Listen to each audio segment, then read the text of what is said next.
Bismillah ar-Rahman ar-Rahim. Hello and welcome to Footy Judgmo. Listen, this is going to be a new show, a new brand show. I know you have seen this panel before, this panel with Novins, Rory and Tom, but you see the title is called different. It's called The Irrational League. And I think that's Rory's name, just to give him credit. That's Rory's choice of a name. It's because we are rational people, some of us. Of course, we're just rational people to talk about football. So why did you assume it's you, Tom? Why did you make that face? Because Why I know did you assume Rory and it's you, Nobbins. bro? I know Rory and Nobbins are rational, so it had to be pointed at me.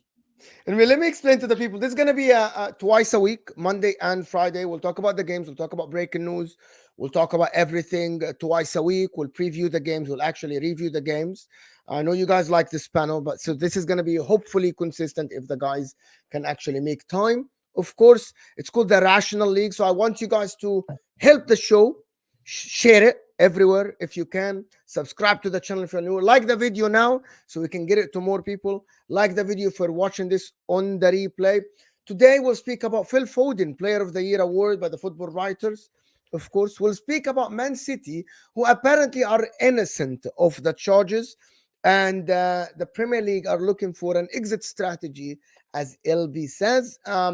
Sources, not gonna reveal the source. It's just someone that says that Man City already are innocent of the charges and they aren't going to get punished.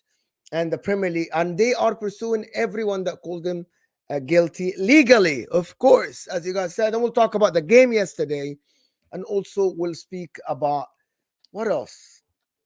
Bruno Guimaraes is between Arsenal and Man City. This is a very pressing topic for me because is he going to get the Calvin Phillips treatment at Man City, or he can go and be Declan Rice at Arsenal?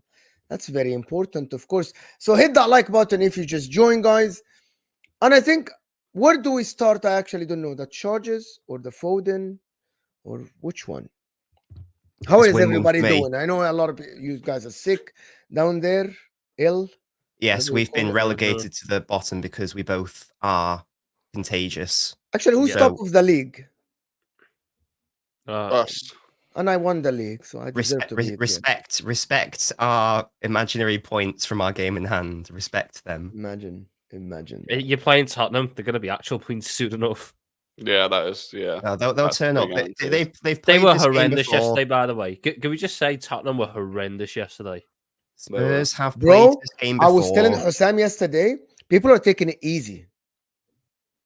People are taking it easy on Spurs.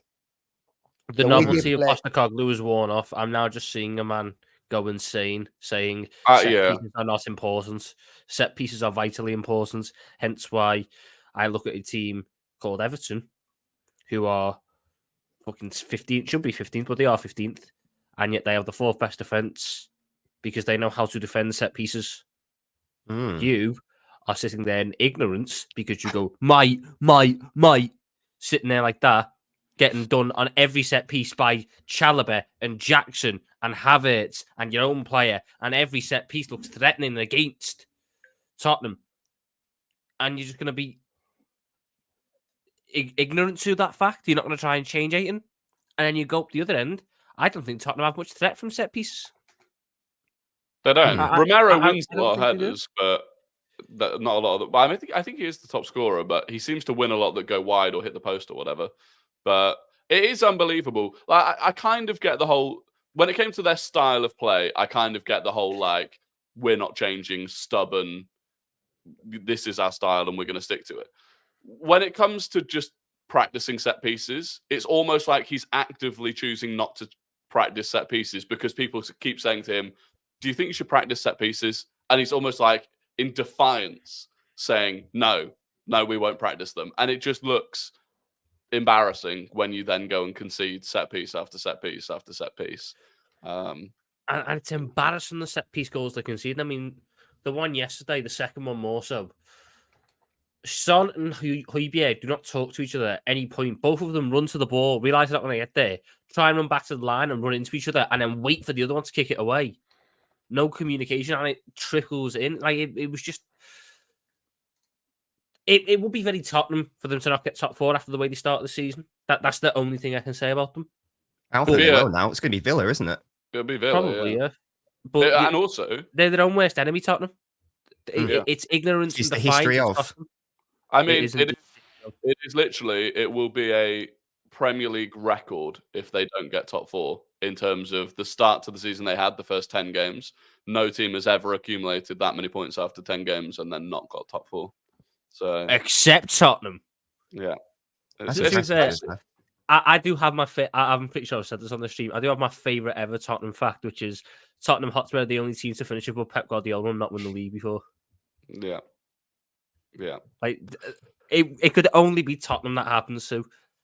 But I look at that squad. It's a squad that's tied. It's a squad that wants the season to end. I don't think Chelsea were necessarily great yesterday, but again, Tottenham just couldn't do anything correctly. Maddison looks lost on that football pitch at the minute, whether he's injured or whatever. I don't know. It all just looks very broken, and I'm actually Tottenham are going to be one of the clubs I'm intrigued to watch in the summer to see what issues they try to address in the market, because I think they've got a fair few which have not necessarily been truly acknowledged by the fan base, really. I mean, tactically, I don't get much of it anyway. I mean, I don't know why you're inverting Pedro Porro when he's one of the best crossers, in my opinion, in the league. Inverting him means he can't then cross. It's a little bit... But it's a style of play. Postecoglou will live and die by that system, but he's most likely going to die by that system because teams have figured it out very easily now, and some teams that really shouldn't be competing with Tottenham at this point in the season are not only giving them games, but getting points. And in the run-in, when Tottenham had hopes of achieving European Champions League qualification again, it's not a good look to have. I think the worrying thing for them probably is more that they started the season incredibly well, and then the first downturn that they had, they did have suspensions and injuries. And so you could kind of say, you know, we've got injuries. Once everyone's back fit, we'll be back. The issue they've got now is pretty much everyone is back fit. They played against a Newcastle team that was absolutely ravished by injuries, playing Jacob Murphy at right back, Kraft and Shah as a centre-back pairing. They got battered. They played against a Chelsea team with 14 senior injuries and got comfortably beaten. So now they don't have the injury excuse. It's kind of like a bit of a reality. I think I've seen on Twitter over the last day or so a bit of a reality check of like, okay, maybe these players aren't quite as good as we thought they were at the start of the season. Yeah, the players were massively overrated. They had favourable fixtures at the start. They played very beautiful football at the start. They were one of my favourite sides to watch. That you even had people going, oh, you know, are they even missing Harry Kane, who's having like, you know, a potential Ballon d'Or winning season? And it's like oh, they're actually better without Kane. And it's like I think people just got a bit too giddy too quickly, as is the case in football, to be fair. But yeah, there was too much hype around them too quickly.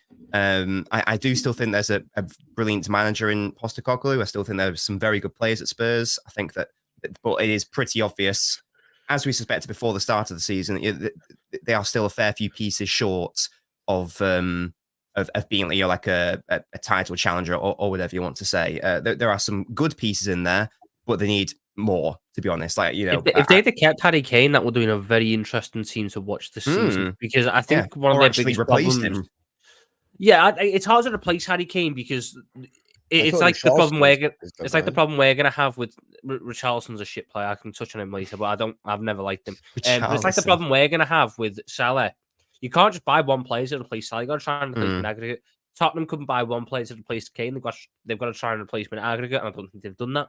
If they'd kept Kane and had Son out on the left and had Kulusevski or Brennan Johnson on the right with Maddison in behind, their biggest problem in terms of there are games they play where they cannot score is then solved because you've got the best striker in the world.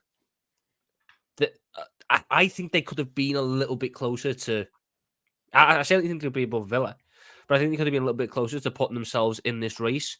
The big thing is going to be, are they going to find a way to address that problem in this summer? Because I don't know about you, striker market's a little bit crap now.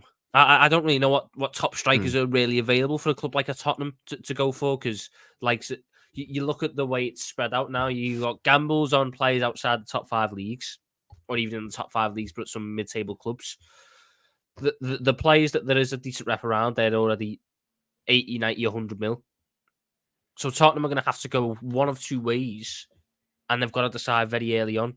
I don't think Son up front is the way to go. because I think you lose a lot of what he is.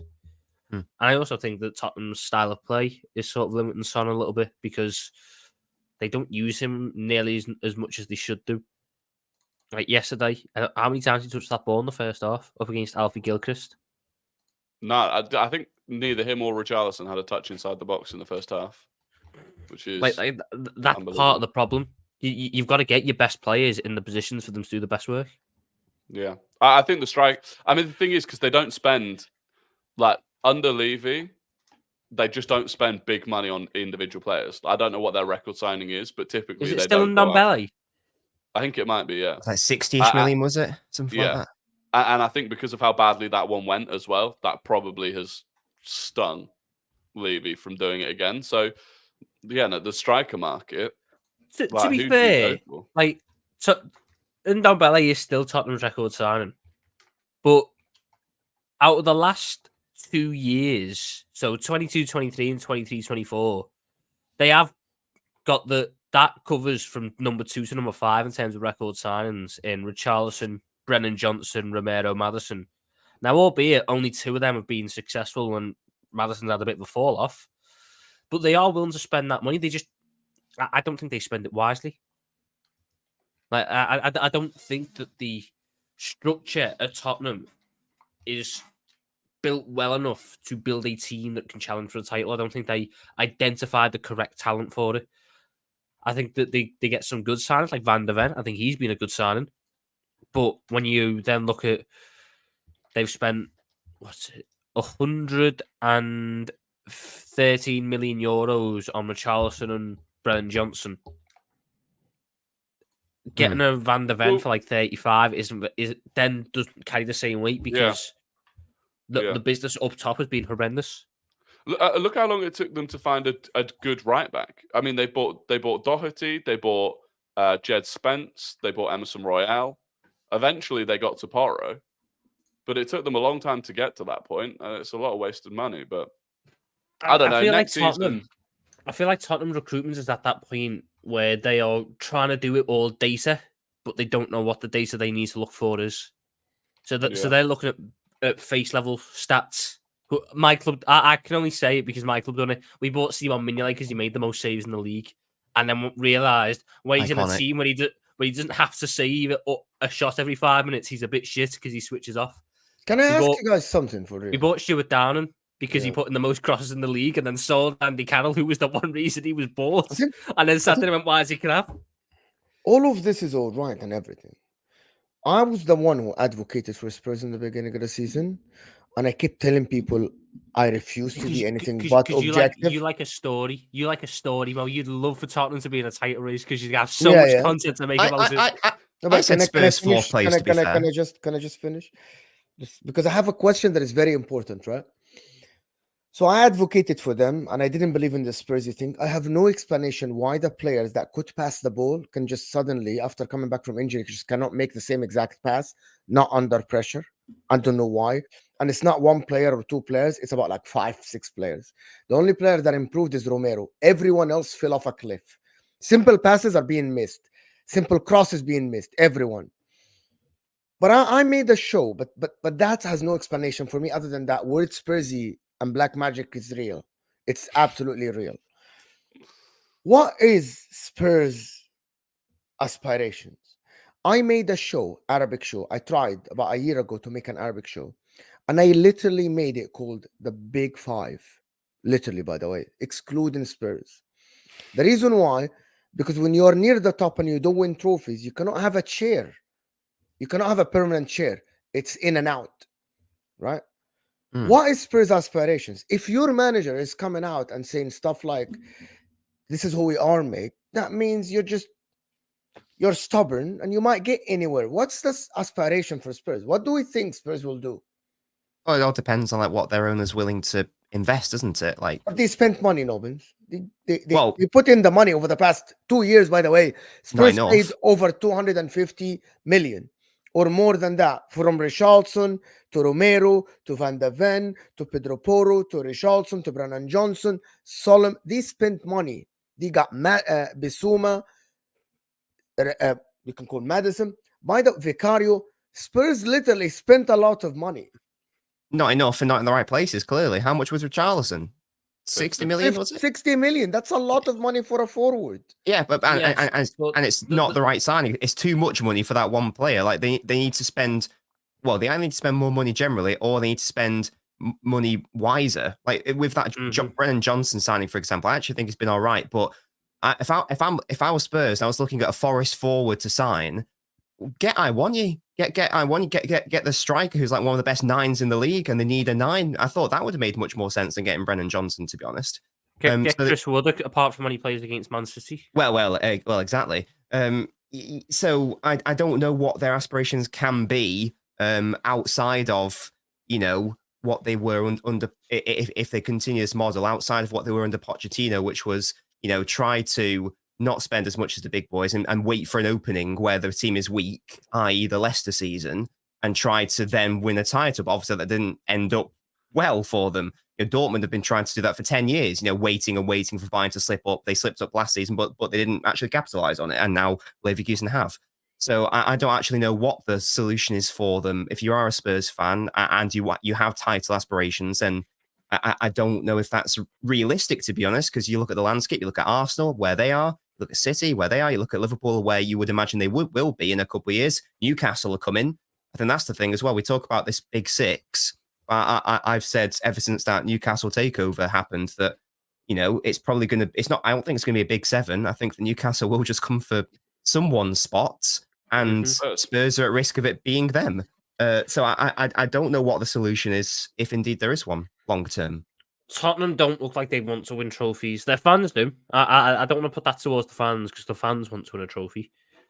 But the ownership and the management, to me, just seem like they want top 4 because it is financial gains. Tottenham this season had a horrendous record in the cups. They went out in the first round in both of them, albeit one was to Man City, which is a hard draw. The other one was to Fulham. They should be beating Fulham.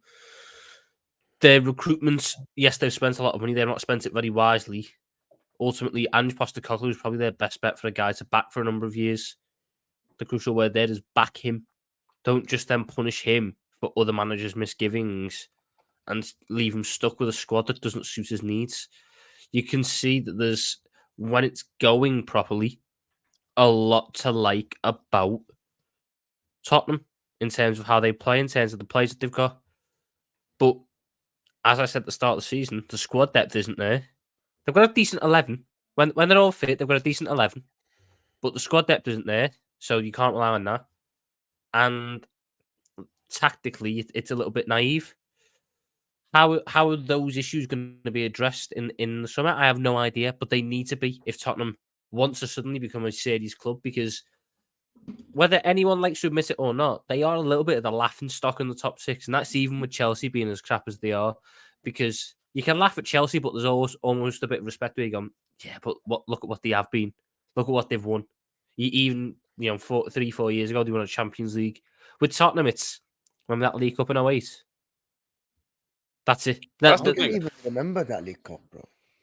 I was not even important. I was 6 when they won that League Cup. You don't win the Champions League. What are you doing? So I think their ambition, from a club level, again, not from a fan level, but from a club level, I think their ambition is to be considered a big club. I don't necessarily I don't think that involves winning trophies necessarily. I think they are happy being considered a big club. And a guy called Clive, who's an Arsenal fan, put it perfectly. And I saw this yesterday. He said how they praise themselves and get so much outside praise for doing so little. I find it incredible. They're perceived in such a different way. They win 2 games and it's like, wow, Spurs could go all the way. They always want to shortcut their way to success, but they don't have any real history of success. They build things around the club to be like a super club. They didn't need to have £1 billion stadium, but they have it and it helps their status, which I don't think they've owned. And that's it. I think their intention is to be a big club, to make money off the stadium and the status of being a big club, but they don't do enough to actually warrant being considered a big club. They'll always have cup runs, like that's always open for them. They can get Champions League football, that's fine. They can have the nice European nights, but when it comes to the biggest accolades, i.e. the league title, it's going to be very, very tricky for them in the current landscape. Even with I mentioned Newcastle, Villa as well. They're looking pretty ambitious. Might even beat them to a top 4 space. Probably will. If you're a Spurs fan, I'd say if you've got title aspirations, it's looking long. Well, I said this at the end of last season. I made a video. I said I think there's a big 5 and a top 8. I think the big 5 is City, Arsenal, Chelsea, Liverpool, and United, and the top 8 then includes Spurs, Villa, and Newcastle. And I think it's still like that. Even when you bring Leicester back in there, Leicester are going to re-enter conversations because when you simply put your medals on the table, they've got a real big medal a lot of clubs don't have. The Tottenham are going to be stuck in a state of stagnation and a return to form of more traditional years if this owner continues to do what he does, because they don't spend enough money to compete and they aren't smart enough with the money they spend to compete. So when a Newcastle, who are both willing to spend a lot of money and smart with recruitment, they're going to jump them. When Chelsea pull their finger out their arse and sort themselves out, which they will do, they'll jump them. When United do the same thing, they'll jump them. Brighton, should Brighton have another couple of years of success under this model, they'll jump them. These are the problems with Tottenham. They are not success. They're not good enough recruitment-wise for the money they spend. You have to either spend a lot of money or be smart. Tottenham are neither. They're just average. And the average fact that in we mediocrity spent about 22 minutes talking about them proves that they're a big club. And they've got a cock on their badge. I mean, I can talk about Everton for an hour. What are they playing at? Doesn't make Everton a big club. They are a big club, by the way. Let's not make a mistake about that. What do you mean a big club? Who is a big club? Spurs. Why? Why? Can you give me one reason why they're a big club? Well, I would say they are the 8th biggest club in England. I'd suggest that makes them big. Big relative to what? Every club in what? So I'm assuming you're going. Is that fan base, money wise? What are the 3 above them that aren't the big 6? Others? Everton. Yeah. Villa. Yeah. And that would be it, to be fair. Can I guys ask you something? That'd be it. And then isn't Leeds bigger than them? I don't think so. Really? No, probably not. I've got Leeds top 15, but not top 10. The only name that I can throw in there to compete with Tottenham is like a Forest for their European success, or a Leicester type of club where when you just look at it on a face value level, Tottenham over the last 50, 60 years, and Leicester over the last 50, 60 years, despite the fact that Leicester have been in the Championship and League One, they've ultimately done the one thing that Tottenham haven't, which is get over the line and win a Premier League. They've also, in the last 20 years, run an FA Cup before Tottenham have. I don't like the notion of talking about big clubs and small clubs. But Tottenham are in the middle, Tom. You know what I mean? Like, revenue-wise, they're big. They have a good stadium. They also have a good history. When they were near the top, they haven't won trophies, but they still touch all the time this Champions League status. Yeah, but that's not enough to do that. If we look at Leicester from 14-15 to the year they got relegated, Leicester achieved all of that. They achieved all of that, but got over the line. No, but Spurs for a long time they were within the top 4 Champions League. Reaching a Champions League final is big as well. The problem is, I always like look at a team as a big club or not. I look 10 years from now.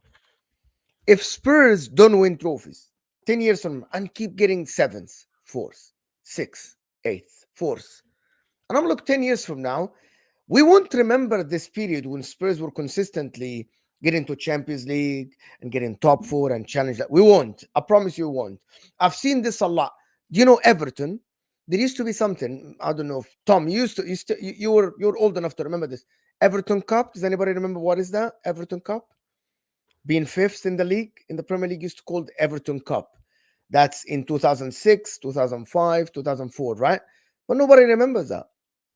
Everton were never like a top 6, top 4, top 5 club. I mean, because 10 years later, Everton are fighting the relegation. I'm not saying Spurs will fight the relegation, but if you don't win trophies when you're close to the top, nobody remembers that time. I think Everton are a big club as well. They were part of the original Big 6 of the Premier League as well. and they've won as many league titles as City. They've won 9.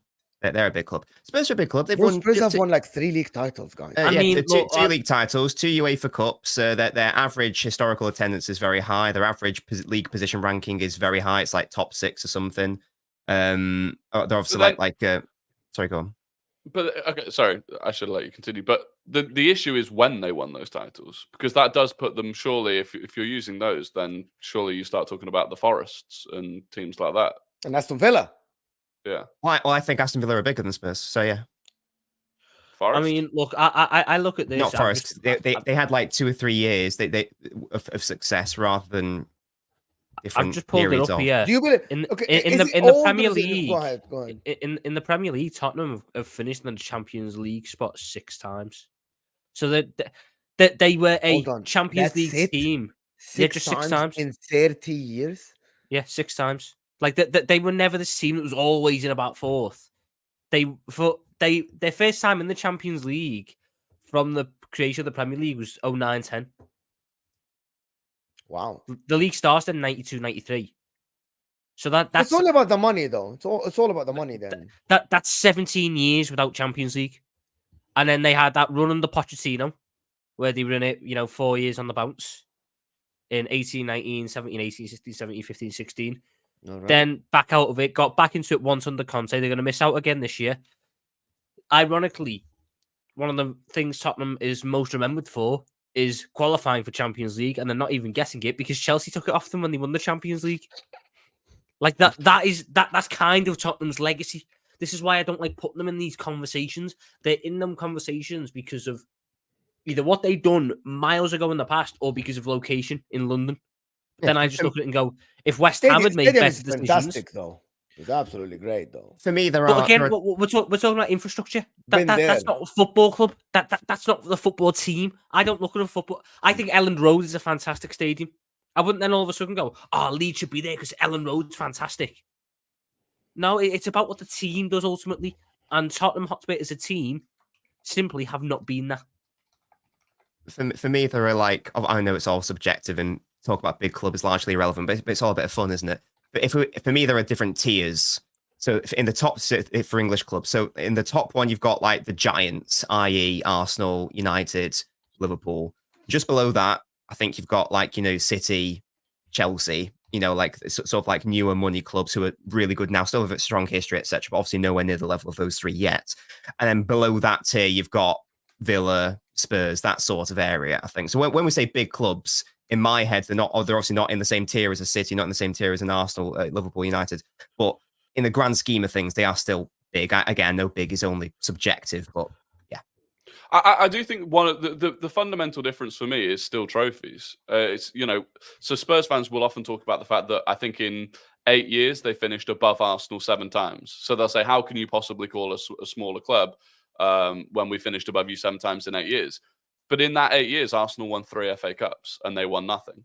And the same with Man United. Man United, in a terrible period of their history, relatively speaking, at the moment, won a Europa League, won the Carabao Cup. They're in back-to-back FA Cup finals. Chelsea, terrible. Well, right now it's terrible. 3 years ago, they won the Champions League. Like, that's the thing that the big clubs do, is even when they're not at their best, they still get over the line and win trophies. And Tottenham just don't have that. When you're close to the top, okay, this is what I always say. Once you get the chance to be close to the top, you have to win. You have to win to put your chair and put the nails in that chair and nobody can move it. This is what Chelsea did over the past 20 years. This is what Man City are doing now. This is what Arsenal did in 1998 and 2002. You know what I mean? If you don't do this, you won't be remembered. Because 10 years from now, nobody remembers second places. No one. They all only remember the winners. No one remembers the second man on the moon. Nobody, I promise you, nobody remembers who came second. Roma, when Juventus went down, and by the time they came up after the Calciopoli, Roma came second about 3 times behind Inter. But nobody remembers this. Nobody will put Roma as one of they challenged. Nobody. That's what we tell Liverpool fans. If you wouldn't have won the league and the Champions League, nobody remember. Nobody will remember this in 10 years. But anyway, it's absolutely astonishing that we spent 30 minutes talking about Spurs. It's astonishing. And we haven't mentioned Chelsea, guys. We haven't mentioned Chelsea. Can you imagine? And Nicholas Jackson, best striker in the league now, the current moment. Nicholas Jackson. No, Nicholas Jackson is This guy. And he's not as bad as people think. 400 people here, and we aren't on 200 likes. Of course, we'll do the super chats. If you send the super chat, we'll do the super chats. Support the channel, guys, by hitting the like button, please. Okay, just touch on Chelsea quickly. There is this rumor about Antonio Conte and not the right move. Pochettino. It's the stupidest decision that football club could ever make. Can you imagine Conte with these children? Let's bear in mind, Chelsea trying to do this whole youth thing. They're trying to do this whole youth thing, and then they want to bring in a manager who hates youth and wants to buy old, experienced players who know how to play a system. What the fuck's that going to do for their entire structure then? Bear in mind, they've not got much money. They've not got much wiggle room anyway with financial fair play and stuff to do anything. And then Conte's going to want to come in and blow the entire thing up. Why would you ever do that? I don't think it's true. I think Conte's looking for a job, and it's more he's putting his name out there and seeing what's about. Because I think some people are saying that he'd given his name to United as well as a potential option for them, which would be equally terrible. But I think Pochettino might be gone. I know there's some speculation based on that post-match press conference last night that he knows he's already gone and he's angry about it. Because of I think that's the wrong move. I do think it's the wrong move to get rid of Pochettino. If he leaves, they are getting Antonio Conte. No, if he leaves, they're going to go for Ruben Amorim. Which if he leaves, they'll go for what's he called? Bologna manager, Motta. They'll go for him. They'll ruin him as well. Thiago Motta might take ruin another manager. Isn't he? I thought Motta was going Juve.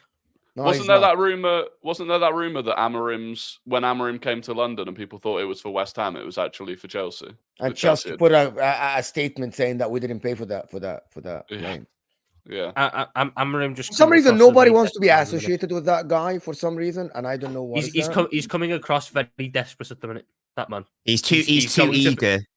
He's too keen.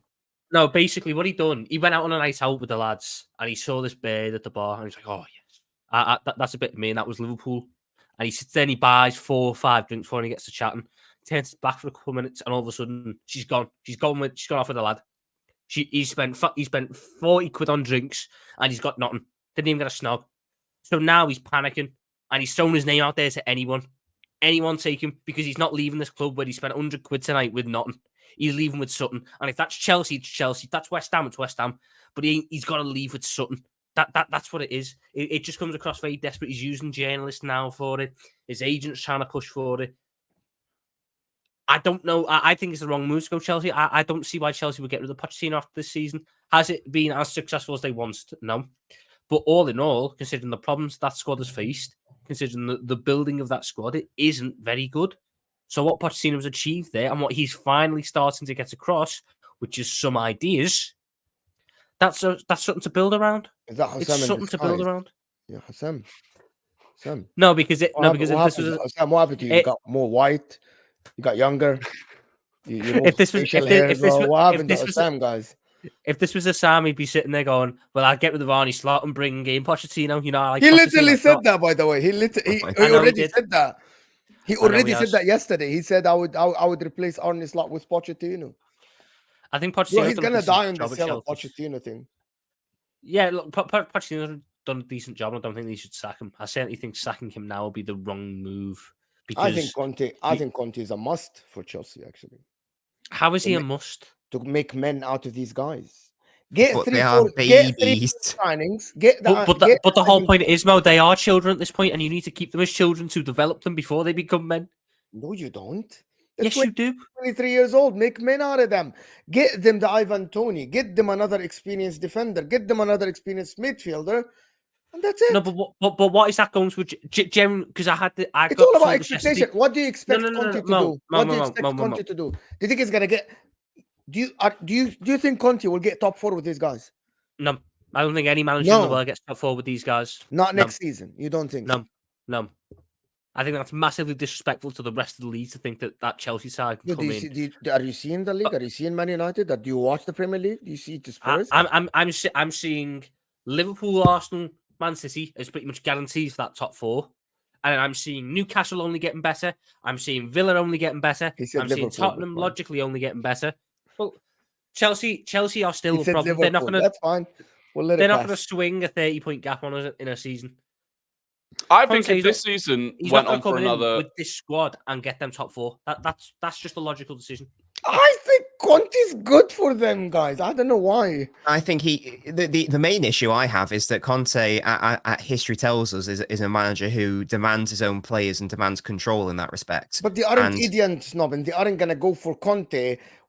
Of course, there's going to be agreements. You say that, but clearly the managers aren't in control. Like, it's been well documented that these aren't Potter's players. These, like, do you really think that Graham Potter was out there going, "Oh yeah, spend £100 million on Enzo Fernandez"? Do you really think that Pochettino was like saying spend X amount of money on all these players? Like, these aren't the manager's players, and Conte is a manager who wants his own players. So I think it's good. It's going to be a clash of styles.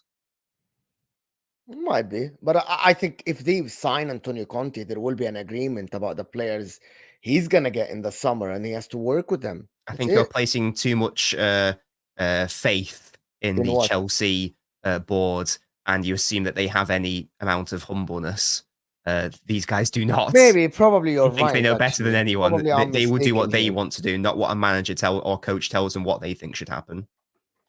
Also, no experienced winner would join Chelsea at this point because of the state. You just wait. You'd wait a couple of years, let Pochettino build it back up a bit. Yeah. He'll inevitably not win anything. They'll look to move on, and then you can inherit a squad that's matured and is actually capable of potentially kicking on to win things. Because I sat there yesterday and asked what experienced players are you going to bring in to help this Chelsea squad, and I got Ivan Toney, whose experience is at League One and Championship. Fuck sort of experience is that going to pass on to the kids who were supposed to be the future of Chelsea? Now people are slagging Ivan Toney now, where everybody wanted Ivan Toney. I've never wanted Ivan Toney. That's a well-documented thing. What relevant experience does Ivan Toney have that can benefit this group of Chelsea players? I'm with you. It's fine. I think that Conte should go to like everybody in the world wanted Ivan Toney. Conte should go to like Newcastle when Eddie Howe's taken them as far as he can go. That seems like tailor-made for him. Conte to Newcastle in like 2 years. When they're a title challenging side and they've got the resources and they're going to get Mourinho. That would work as well, to be fair. Do you know why would you get? Do you know why you would get Mourinho? For the image rights. Because he's a quote proven winner. No, he did it in 2015. Mourinho is washed. He's been washed for nearly a decade. And Newcastle now fell down this hole. Tell HUSAM next. He was trying to fucking convince me Mourinho to Liverpool. HUSAM was running for 2 weeks. Mourinho to Liverpool. Yeah, and I told him I let him talk on MHF for a bit, and I didn't like chat. I couldn't, bro. Like I told him down MHF, but anyway, you got Arne Slot. So Conte tactically is washed, right? But the thing about if any team get Mourinho now, it will be for an image of a club. You know, we signed Mourinho. Mourinho's our coach. Yeah, brand. Thank you, Nobbins. And Newcastle now with the new cab and the new spending cap and all the stuff, they need a brand. Because I think it died. If you watch the shows, I haven't invited a Newcastle fan here for a while, right? For a while. The news stopped being a Newcastle. Like you open any news outlet, it stopped being a Newcastle about 3, 4, 5 months ago since they fell down the table. Nobody cares anymore. It went back to Newcastle being a Fulham. You know what I mean? Because even the Newcastle owners aren't headlines anymore. Halas, it's done. It's over. If you aren't spending the money and you aren't close to the top of the table and you aren't a big club, when I mean a big club, a club like Arsenal when we can banter, or a club like Liverpool when we can joke about, or City with the Foden and the charges and all that, or Man United, what is there to talk about? Okay, Newcastle lost the game. They're 9th. Okay. You have to be competing and winning consistently, like Man City did. Like realistically, Newcastle have an incredibly local fan base, like City used to do.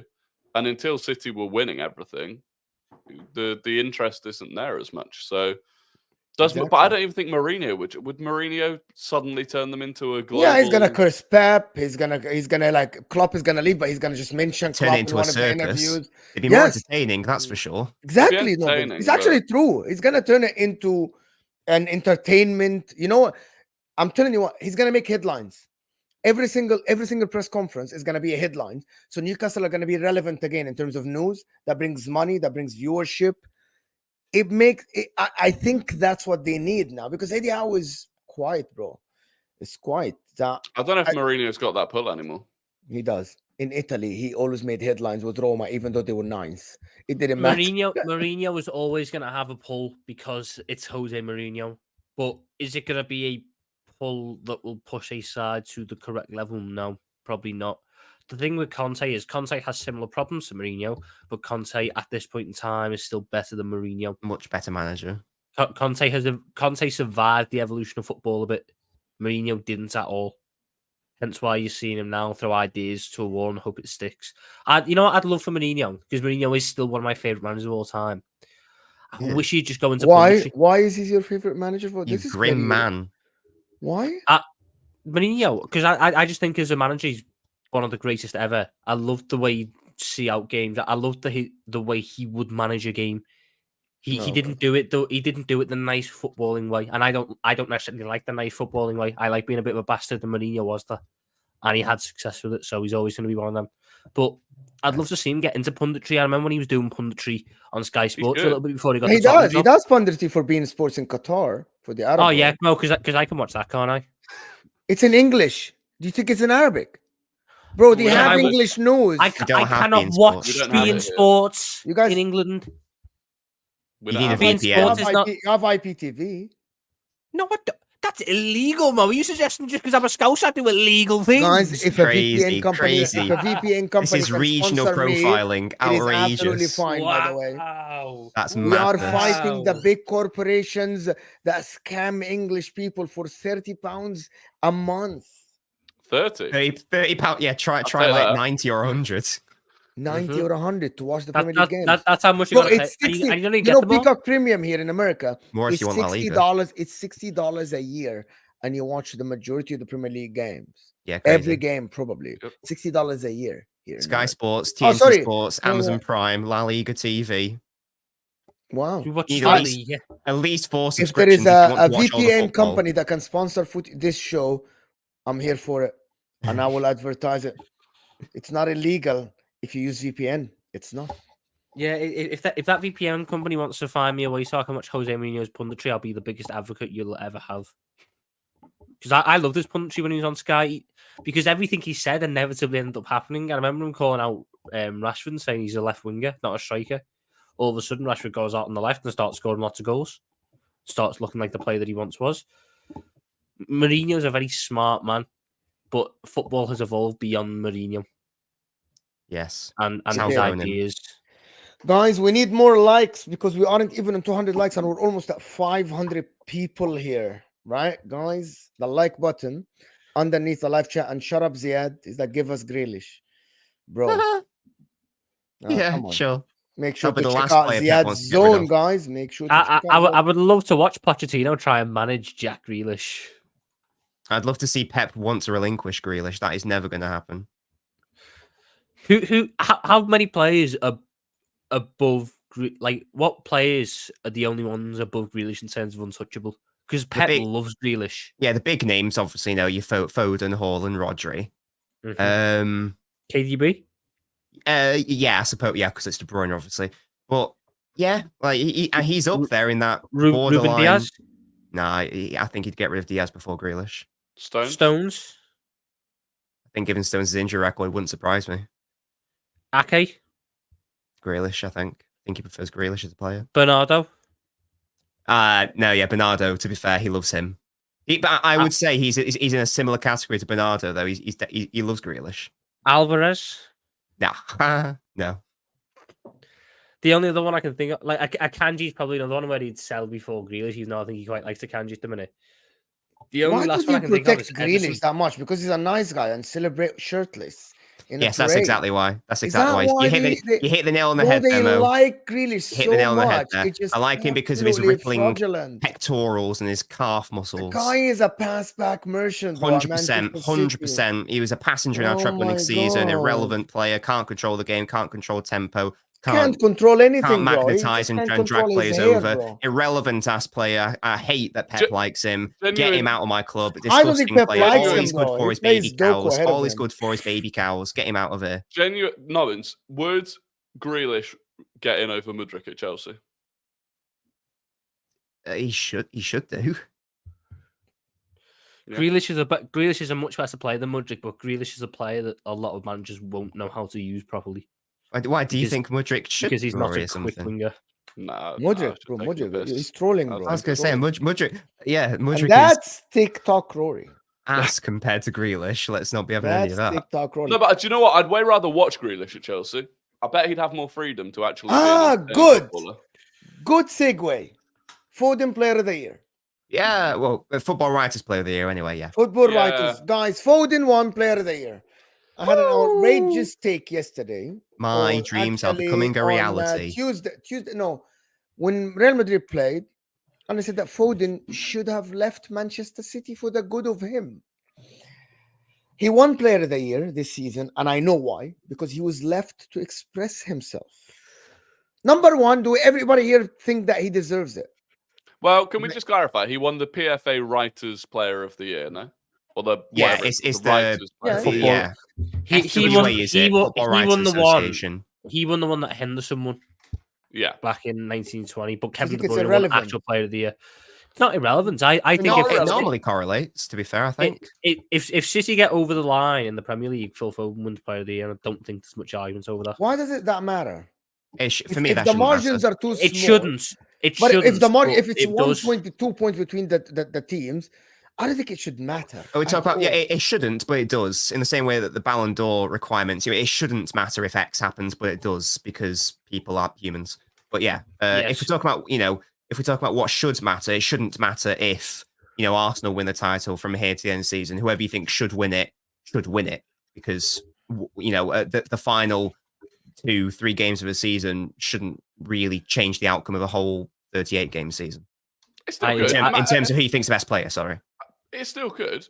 Imagine at some point in the next 4 games, Foden just in general doesn't play particularly well. He really doesn't contribute much, and you drop points in one of those games, and then Arsenal win all 3 games. Declan Rice puts in some massive performances, maybe gets a crucial goal. That could edge it. If it's really tight between Rice and Foden, which I think the vote was very tight between Rice and Foden in the top 2. I can't see it just because I think Foden for me this year has the narrative. I don't want to come across as it's just the narrative, but Foden has a fantastic narrative going for him this year where Kevin De Bruyne missed half the year and hasn't really had a good season. Haaland hasn't really turned up, even though I think he has done. It just hasn't had the same ridiculous numbers. But the narrative will be when City needed a man to turn to most, their own Phil Foden stepped up, and then you go back to the derby games. You go back to all these games where he scored hat-tricks and got winners and this, that, and the other, and had fantastic performances. Declan Rice's narrative is he's coming to Arsenal. He was the big money signing, and he's made them title winners. But then if they don't win the title, that narrative falls off. Whereas with Foden, that narrative will ultimately still stick because it wasn't about winning the title. It was just about him turning up and being the main guy for City. And this year, I think he has been, and I think he's been one of the most enjoyable players to watch in the Premier League, even though I think he has at points been mismanaged by Pep Guardiola. I think without Phil Foden, City are not in a title race. Yes, definitely. Because he has been that important. But sorry, go on. I just look at it. Declan Rice has an argument, but I can't look beyond Phil Foden for what he's done for City. I can. You're about to say Van Dijk? No. Declan Rice. You think Rice has been better than Rodri? No. Oh, yeah, of course. This season. Okay. Why you left? I can explain. You can do what you want. Yeah, of course I can. Simply, Rice. Okay, 2 things. Declan Rice played for a West Ham team last season, and I said that yesterday, that Mikel Antonio said in the podcast that they tried to play expensive football in the beginning of the season and it didn't work. So they went back to play the defensive brand of football. Mm-hmm. So for him to move from that for the first season and go to Arsenal, who are one of the most position-based teams in the Premier League, and try to, from the first game or the second game, play very well and get integrated in a system and play 2 positions. And one of them is the number 8 on the left and get involved in the GA as much as Rodri, who added a lot to his team, being very consistent. Declan Rice this season, haven't missed a game due to suspensions. Like Rodri, discipline is a part of football. same as penalties, same as everything. Being the most consistent Arsenal player in the season, along with Gabriel, but also Gabriel has been in that team for over 3 years. Declan Rice, first season coming from a defensive-based team in West Ham under David Moyes to play under an expansive football team like Arsenal, stay in the title race with them, play in 2-3 competitions, yes, or 2 competitions, if we say that, the Champions League, right? And put in very good performances, being top in ball carries in the Premier League, being the set piece taker with a team that has Odegaard and Bukayo Saka there, is a very good shout to him. And I'm not saying that he is way better than Rodri or Rodri is way better. I think it's a conversation, but because of all these factors and because of the numbers that both of them put in, I think Declan Rice this season only has been better than Rodri. But if you ask me who are you choosing for your team tomorrow, I'm choosing Rodri, right? Because of the experience, the career, and I think Rodri's abilities are better than Declan Rice. Does that make sense? Rodri is arguably one of the best DMs I've seen in my lifetime because he adds the GA, he adds the clutch moments, he adds the going forward from the DM role. And I said he's better than Busquets in my eye based on the performances of last season. If he keeps doing this, he will be, in my eyes, one of the best DMs to ever play the game. But I'm talking about this season individually and in isolation. I would choose Rice over Rodri. Does that make a good case or no? I think there's a reason why. Sorry, Rory, go on. No, I was just saying I think he makes a good case. I think ultimately what you said there was Declan Rice. Rodri's the better player, but Declan Rice had the better season. Thank you. That's all I'm saying, and people go crazy when I say that. But I think people need to. Again, I'm not trying to downplay what Declan Rice has done this year. What Arsenal's big achievement has not been solely down to Declan Rice. I think Gabriel and Saliba deserve a hell of a lot of credit for what they've done. I think Ben White as well. That whole defensive unit has been key as to why Arsenal have become defensively solid this year. But presumably City's hasn't just been down to Rodri if we're giving Foden Player of the Season. No, I'm not saying that. I'm saying that with City, when they've needed the guy to turn up in the big moments in any sense of the attacking phase, whether it be creating or goal scoring, it has been Foden at the burden has fell to, and it has been Foden that's turned up every single time. With Arsenal, it's been Declan Rice being very good in the midfield. Kai Havertz is giving you the clutch moments. Odegaard's been dictating the game. Saka and Martinelli have been doing, well, less so Martinelli, but Saka's been that whole dynamic thing from out wide. Arsenal's back four as a whole has been very solid. David Raya's been this. If I go to City's attack this year, I go, Foden come up with the clutch goals. Foden has been the main creator. Foden has been one of the best goal scorers. Foden's been taking the set pieces. Foden's been doing this. Foden's been doing that. Haaland hasn't had as good a season. Grealish has been injury struck. Doku hasn't really fit in. Bernardo struggled. Julian Alvarez, especially in the second half of the season, hasn't really done anything. It's all about Foden in that. And City after all side. of that, he's got less goal contributions than Bukayo Saka in the Premier League. Wait, sorry. He was waiting for this guy. Who invited Saka? Hello? No one even invited Saka. The guy that's got what I'm more saying. Contributions than Why Foden. Why are we bring up Saka in the Player of the Year debate? Hello. I think he was actually in the top 6 in the voting, brother. So if Foden has the same GA, if Foden has the same GA as Saka, why isn't Saka in the conversation? First of all, because football is more than goals and assists. It's about. Second of all, because Saka's taken penalties. Third of all, because we have our eyes. Fourth of all, because we have brains. But fifth of all, Saka hasn't even been Arsenal's third best player. I would suggest. Suggest that you would have the likes of certainly Rice, probably Odegaard, certainly Saliba, probably Gabriel. I would place Saka as fourth or fifth best player at Arsenal. So I don't know why we're including him in should he be involved in a top 3 conversation. No, I wasn't including him in that. I was just using him as a reference point when we talk about Phil Foden. Because, for example, the argument that Phil Foden has stepped up whenever required this season. Well, if you look at the Champions League quarterfinals, both of those two players scored really nice goals in the first leg, and then both of them didn't do a lot in the second leg. But the narrative around Foden is that he stepped up in all the big moments this season, and people could forget the games where he didn't step up. But with Saka, it's, he's because a limper. Because I'm on about Premier League Player of the Year, not Champions League Player of the Year. Yeah, I don't really think a Champions League performance is relevant when I'm talking about the Premier League Player of the Year sort of thing. If it was player as a whole, it's a bit different. But Champions League has been brilliant all season as well. Like I'm not going to forget the first few months of the season where Saka was not great, quite frankly. Again, he's not even been your third or fourth best player. Going back to like what Mo was saying about Rodri, my counter to that would be, I guess, splitting hairs. I don't really care because Foden's the best player, so I don't really care. But what I would say is that the City fan base can't even come to an agreement on who's been the best player, Rodri or Foden. I would concede that it is very close between the two. There's a reason why Rodri is being involved in Ballon d'Or debates because he's been that good this season. We talk about extra responsibility. Rodri has not only shouldered his own responsibility, he's shouldered the responsibility of Gundogan's absence. He's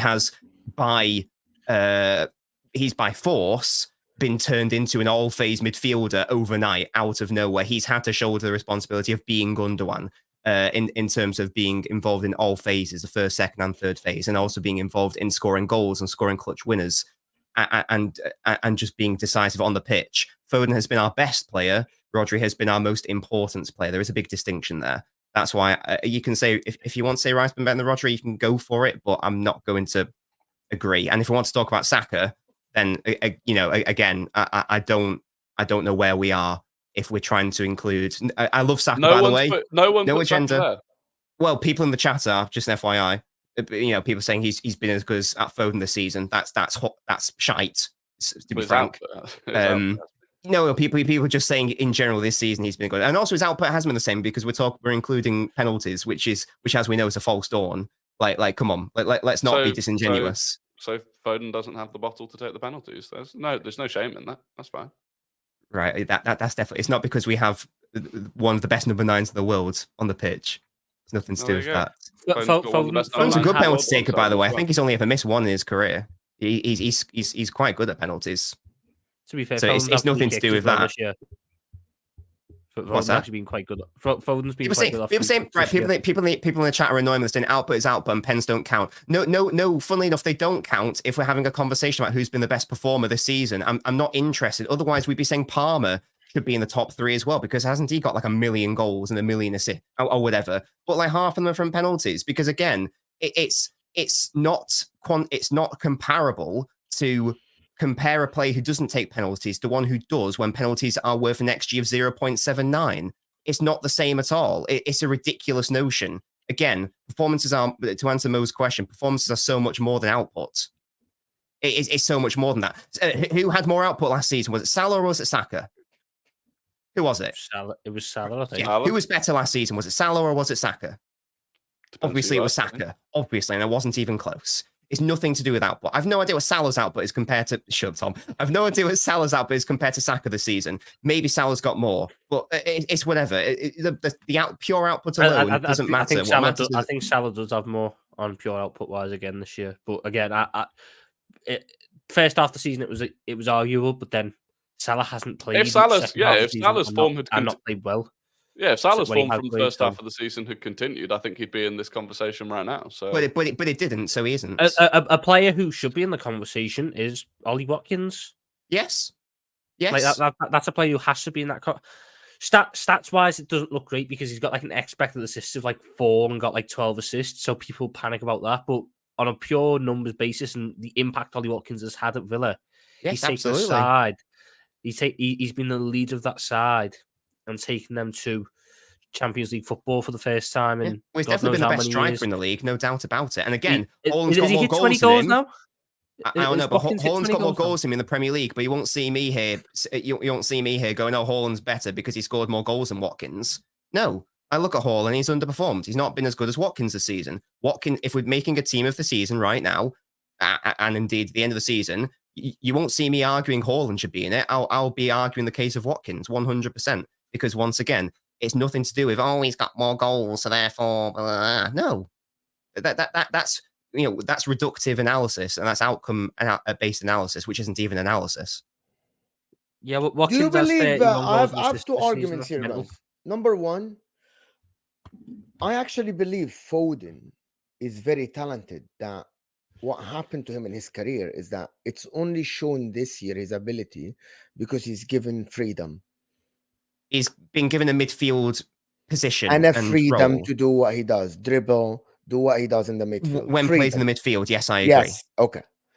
Do we think Foden was supposed to be up here when he first came to the picture in 2019 or 2020, and he was hindered by Pep's system? Yes, 100%. Everyone knew Foden. That's one. Foden was a fantastic footballer. Yes, because I said yesterday that Foden should have been in the conversation based on the talent. Foden should have been in the conversation with Vini Jr., who's given freedom to dribble 10 times and lose the ball 5 times. It doesn't matter as long as the 5 other ones create danger. But Foden doesn't do this and didn't do this until this season. Can I just say, I think that the Pep got it right in terms of keeping him at the club and not sending him out on loan, but he has got it, in my opinion, not as good in terms of like it's taken this long for him to have a proper go in midfield. I appreciate we've had David Silva, De Bruyne, Gundogan, Bernardo Silva, but it feels like he's I think is he 24 next month or this month? Like it has taken too long, in my opinion, for this season to happen, but it has now happened, which is great to see. Okay, do we believe if Pep leaves, Phil Foden will be able to do a midfield role in any other team? The reason why I'm asking before somebody answers, in the modern way of playing football, there is no midfielder with no defensive duties in the world, by the way. The number 10 disappeared for a reason, because midfielders need to be able to do both aspects of the game. Do we believe Phil Foden, and not everyone has that much position in the game, that your midfielder doesn't need to defend? Phil Foden isn't asked to defend, even when he played in the midfield at all, by the way. Numbers show that. Position on the pitch show that. Do we think he can play a midfield role in the coming year? Because he's 23, about to become 24, so he has 6-7 years. It is unfair to judge Foden on whether he can defend the midfield now, because tell me how many games you think he's played in midfield this season without the ball? 15. Rory, how many? So how many games without the ball? Can you explain what's without the ball? When City set up out of possession this season, how many times has Foden played midfield centrally? I don't know what that means. 8 or 9. No, so how many? I think what Nobbins is saying. Maybe. Tom, how many? I don't know, like 3. I think he normally gets chucked out wide. 2. What is that without the ball meaning? Out of possession. So you know, like Liverpool, teams attacking a 2-3-5, but they defend in a 4-4-2. Yeah, the players like pick up different positions defensively. Okay. I don't think Foden sits in the midfield too for City when they defend. That's exactly right. So he's never asked to defend, right? No. He is asked to defend. You are conflating out of position defensive responsibilities. He is perfectly fine defending on the left without the ball. He's perfectly fine defending on the right without the ball. Normally, he presses from the front. He's one of the front 2 strikers in a 4-4-2. In terms of without the ball, he has done that twice. That was against RB Leipzig in the Champions League when we played a 4-3-3. And that was against Real Madrid in the second leg. Yes, when Real Madrid weren't even really coming on to us. I think that was like actually more so in the second half, to be fair. So it's not fair to look at numbers and go, right, well, he's not got the defensive numbers when he's actually not been put into that position before. Do you think he can defend? What? Like, do you think Foden can do the Odegaard role or the Bellingham role of going, putting in tackles, going all the way to the line to cover someone? Is he ready right now in the biggest games? No, absolutely not. But can he be coached to do that? Is he getting better defensively and his positional awareness getting better this season, despite never playing there? 100%. He's only going to get better there by being played there. But probably what is going to happen is that we aren't even going to necessarily see that as an issue, because again, probably next season, in my head, he is probably going to play out on the left without the ball, at striker without the ball. In terms of like, pressing and energy and commitment and all that stuff, that's not an issue. It's just about his positional awareness. That only comes when you play the position. And again, I'll repeat, 2, maybe, if we're being probably more accurate, 1.5 games he's played without the ball centrally in midfield. One of those was in a 4-3-3, so it wasn't even in the midfield too. So actually, even only really half a game. So can he do what Gundogan does right now? No. But will he be able to do that with coaching, with time? Why not? That's my question, simply. Why not? Why not? Pep, there's a really good quote from in 2021 where Pep said, I see Foden as being a holding player. Now, he didn't mean a 6 or a DM. He meant like a Gundogan sort of more playing, like an all-phase sort of player, or like, that sort of vibe. So Pep clearly sees him as a player with those attributes and with that level of tactical maturity. There's definitely something he can do. So you saying that the stats don't match? I'm saying it's because he's not been given that opportunity yet, and hopefully this summer he'll be coached more. But it might be the case that we sign Bruno Guimaraes, we sign Paquetá, and maybe it won't even be a concern. I think you look at Foden. Tom wins the out of possession game, by the way, with 3. Well done. I just look at Foden and I see a player who I wouldn't want I wouldn't want him to be defending as a midfielder anyway, because I want him to be in a position where I can get him involved in the attack as quick as possible in that transition from defense to attack. What the ability that man has is ridiculous. Ridiculous. Do you think he's Mbappe and Vini level? I think he's the closest anyone is in this age range of about 21 to 24. He's that isn't 23 an Mbappe years old. Do you think he's Vini I think he's about ready to make that jump up to sit at that table right. with the Do you think he's ever going to make it at City though? Yes. Well, he's making it. If he's, I think it's world class gets thrown around. He's not world class. I would say he's having a world class season. So if he has this season, next season, and the season after that, I think then we will be looking at a world class player. I think that'd be reasonable. I mean, I think people. There's a lot of sort of naiveness with Phil Foden. This is like his 3rd season getting over 10 goals and 10 assists combined. Like he's got 24 goals, 10 assists in 2021 he had 16 goals, 10 assists. After that he had like 17 and 12. Yeah, last year he had 15 and 7, so he didn't hit the assist, but there were still good numbers from him. This year was just the next step up because De Bruyne wasn't there and Haaland wasn't there. So the emphasis had to be on Foden to step up. And Foden, in my opinion, has stepped up in that City squad where Alvarez hasn't, where Doku hasn't, where Grealish hasn't, where Bernardo hasn't. Foden has. And I've just looked it up then. Foden against the top 10 this season has 11 non-penalty goals. That's ridiculous. And that means in the big moments where City really need him, he turns up. And he pops up in the big games. And even when he doesn't get goals and assists, because I know a lot of people like this, even when he doesn't get goals and assists, he's arguably the best player on the pitch. That's the key for me. He can play well without getting a goal or an assist. That's the point. Sorry, Tom. This is the point of his career, and I think he's ready to make that jump. And when Pep goes, the next manager who gets to work with him will be working with some hell of a player. City don't need to buy a Kevin De Bruyne replacement. City need to build around Foden, and that's how you replace De Bruyne. That's what it is. And every team in the world, even Real Madrid, would love to have a player like Phil Foden. I think the argument that picture is just too small to share on the screen here in Opens. I think the argument it's a tweet if you wanted to share it. If you want to go to my Twitter, you don't have to. It's just if you're interested. I can send me the tweet. I'll share it here in the link. Yes, please. The argument that he stepped up when De Bruyne was out is, I don't necessarily disagree, but largely City's massive unbeaten run has been once De Bruyne came back. The majority of points City dropped was when because he's the best midfielder in the world. But so this idea that Foden stepped up, in place of De Bruyne, but did he? But he's not. The points that you dropped were when De Bruyne was out. But he's not as good as De Bruyne. No one's saying he's as good as De Bruyne. He can step up and fill De Bruyne's shoes, but still not. But he's never going to be as good, is he? At this stage, fill his shoes? Did he fill his shoes, or were the shoes just? I mean, if De Bruyne is a size 9, Foden's a size 8. Let's put it that way. Even if you want to look at this recent run, Aston Villa at home without Phil Foden, they draw that game. Brighton away, Phil Foden assists the De Bruyne goal and then goes and scores 2 of his own.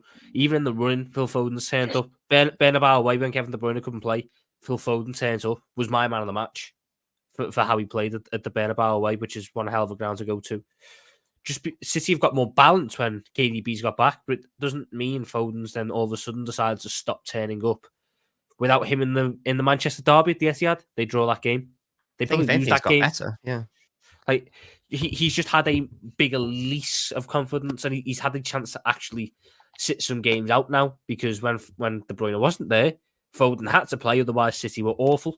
I'm actually intrigued to know, because I don't have the stats on hand, how many of them games where City lost was Phil Foden either playing or in an actual position to affect the game. Well, Mo's got a handy graph with his positions, which will show you when Foden starts and when we lose. So we can tell you that. Because some of them won't have been there. By the way, I completely don't. At no point have I disagreed that Foden should be Player of the Year. By the way, I want to make that clear. There's been a fairly relentless level of Foden praise, and I just have to slide in a bit of. You have to forgive me for praising the Player of the Year. But people in the chat might want to, put across some arguments. So I'm just on behalf of other people. On behalf. If one out one is 2, don't worry about presenting an argument. I think. Look. The issue Arsenal have, and why I think some Arsenal fans might be annoyed, Arsenal's problem has been you've been a very good squad this season. Therefore, ultimately, it's hard to say one player has been the standout player of the year. I don't think City's squad has been necessarily as good as it has been in previous years. But one player has really turned up where others haven't. That's what I look at there and go, right, okay. Arsenal's problem is Odegaard has been fantastic. I think another year Odegaard is in Player of the Year conversations. But because Arsenal have had so many good players this year, it's not going to work that way. Team of the Year is where Arsenal will really shine. Because Arsenal, pretty much, I'd say 3 of the 4 defenders should be Arsenal. The goalkeeper should be Arsenal. 2 of the midfielders should be Arsenal. And arguably one of the attackers should be Arsenal. That's 7 players in Team of the Year. That's how I think it should go with Arsenal. But on a Player of the Year basis, because you've been so good as a squad, not one player has stood out to the level that Foden has stood out in. That's the argument. And Saka has the same numbers of goals and assists. If we just look at numbers, why are you doing this, Mo? We explained why that is hogwash. It's not. It's actually not. So Haaland's been comparable to Watkins this season, yeah? He's been better, actually. No, it's not better, but it's a conversation. No, it's not. No, when you're away. Do you want to, guys? There's two ways of looking at this. Mo, how about this? Am I going to talk or not on my channel ever? Because if we're going to do numbers, Salah is the 3rd best player in the league this year, despite the fact from January 1st he's been shit. We don't only do numbers, okay? Saka has not played up to the level of Foden this year, right? Foden has been better. We agree. Right? But also Manchester City aren't a team that share the goals around. It's basically concentrated and focused on one player. It was last season and this season. Foden has been very good. My pushback about this Foden Player of the Season thing is that there was only him there. There was only him. And there is only him. What do you mean only him? Because Kevin De Bruyne wasn't there. Doku doesn't score goals. Bernardo doesn't. Grealish doesn't. And Haaland, when he was there, he scored goals. So it's only him to score the goals for Pep Guardiola. And Pep Guardiola is a genius. Bukayo Saka stepped up when other people didn't. Sorry, it's only Foden to score goals? What? Haaland, Alvarez, De Bruyne has come back and has got out. Fell off a cliff. No, but that's Rory's argument. When Kevin De Bruyne came back, Kevin De Bruyne is the one who stepped up. De Bruyne is De Bruyne. He's a better player than Foden. That's not in dispute. Kevin De Bruyne is the best midfielder in the world. I would argue he's the greatest midfielder in Premier League history. It's a pretty hard mantle to reach, where this is Foden's first season where he's played a bit in midfield, and it's only like 60% of the minute. Why does he deserve Player of the Year? Can someone present an argument? Because he's been the best player in the Premier League since August. That's why. If De Bruyne, but I believe that Declan Rice has been way more consistent than him. It's because of his a midfielder. Like, to be honest, yes, he has been very good, Phil Foden, as the attacker. So do you think Rice should win Player of the Year? Yes, because it's very consistent. Very, very consistent. Rory, do you think Rice should win Player of the Year? I think he's got to. I think if Arsenal win the league, yeah. Do you think Rice should win Player of the Year? If Arsenal win the league, yeah. What if they don't? What if they miss out on goal difference? Then it should go to Foden. Okay, but the fact that we're having here an argument... I like that answer even less than most. Nobens. I am not pushing back on Phil Foden winning Player of the Year. I'm saying that I always push back on the people when say it's not a conversation. When people say this is a given. You know, when we compare a player to a player, they say it's a given. No. This is not a conversation. this season, I don't think it's a conversation. I get why Foden should be player of the year, but I also get the argument of Declan Rice being player of the year. But the pushback on it is crazy to me. It's crazy to me. That's my point, Nobbins. If you agree on, do you think Declan Rice should be in the same conversation of player of the year with Foden? And it can be a 50-50 or a 60-40. Do you believe that? Rice is second. I don't know if he is second. And though. I think... so you think it's not a contest, Tom? It's just Foden is first, Rice is second. I think Foden has been the best player in the Premier League this season. I think Van Dijk's second. And there is no argument about I can't put Van Dijk second because Van Dijk has Forget had Van Dijk now. consistency. Forget Van Dijk. Rice is second. Rice is second for the reasons I've stated. I think Rice is a bit. I don't think Rice has hit levels the peaks that Foden has this year. Foden's had to spend. Does anybody believe that Declan Rice carried Arsenal midfield when Odegaard was not performing and Kai Havertz was literally non-existent as a midfield in the beginning of the season? Has anybody looked at this? For 5 months, Arsenal still were close to the top just because of Declan Rice. Rice has been very good. Again, I think he's been Arsenal's best player this season. 5 months. You tell me Odegaard didn't turn up for 5 months until January, until Dubai. Odegaard was game well, 2-0, game well, 2-0, 3-0. Rory, am I mistaken here? Odegaard. Yeah, I'd say it was. I'd say it was December that he kicked into gear. More than August until December. That's about like 5 months. But even then, my whole point on the Rice thing has always been Arsenal have had so many good performances this year. Yes, Declan Rice helped their midfield out massively, especially when Kai Havertz wasn't performing. I personally think that there's being a little bit harsh. And Odegaard. Mention Odegaard, please. And Odegaard for 3 months. Okay, thank you so much. When Odegaard was inconsistent. Thank you so much. But then we go look at their defense, which everyone's been ranting and raving about.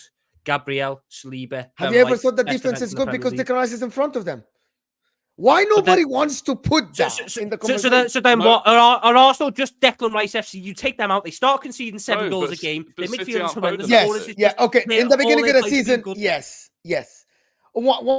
Why people only have the argument for one player? Why did you just sit here and told me if Foden is not an Aston Villa, they wouldn't have won the game because he scored the goals?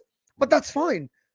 But the goals, you know that football doesn't work this way. You know that if Foden wasn't there and someone else there, they might not have won 4-1. They might have won 2-1. I don't think Rice has been better than Rodri. So by definition, I can only put him maximum third. So by definition, I don't think he is in the conversation. All right, then. By definition, that's an opinion. That's an argument I can live with. Fine, because that's your opinion. That's fine. But I'm trying to present an argument that Declan Rice as well, for the people that say Phil Foden stepped up because Haaland didn't play well and Kevin De Bruyne was injured. Well, we all remember what happened in the beginning of the season when Kai Havertz was in the midfield and people wanted him out and Odegaard wasn't performing. And a lot of Arsenal fans said, bench the guy. Try Fabio Vieira. Yeah, again, Rice has been very good, but Foden's been Foden this season. But Rice has been Rice. This is the issue. The fundamental issue is no, but the fundamental issue is people will turn around and say Phil Foden changed games because he scored goals, but they won't turn around and say Declan Rice changed games because he prevented goals because he held the midfield together when it was falling apart around him.